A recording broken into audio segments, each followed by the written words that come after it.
আল্লাহর দেয়া পদ্ধতি ছাড়া, আল্লাহর দেয়া নির্দেশনা ছাড়া, কোরআনুল কারীম ছাড়া, কোরআনুল কারীমের আলো ছাড়া এই সমাজকে পরিবর্তন করতে গেলে সমাজের মধ্যে পরিবর্তন আসবে না।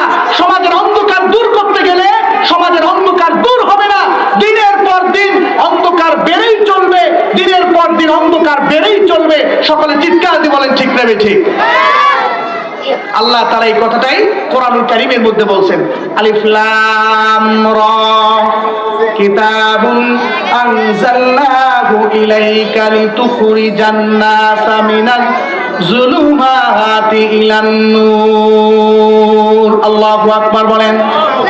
আল্লাহ পাক রব্বুল আমিন নবী আকরাম সাল্লাল্লাহু আলাইহি ওয়াসাল্লামের উপর কিতাবকে কি জন্য নাযিল করছেন স্পষ্ট ভাষায় আমাদেরকে সূরা ইব্রাহিমের এই আয়াতের মধ্যে জানায় দেন, ওগো নবী, আমি আপনার উপর কিতাব অবতীর্ণ করেছি। কি জন্য অবতীর্ণ করেছি? যাতে করে আপনি মানুষদেরকে অন্ধকার থেকে বের করে আলোর দিকে নিয়ে যাইতে পারেন। মিনাজ যুলুমাত ইলান নূর।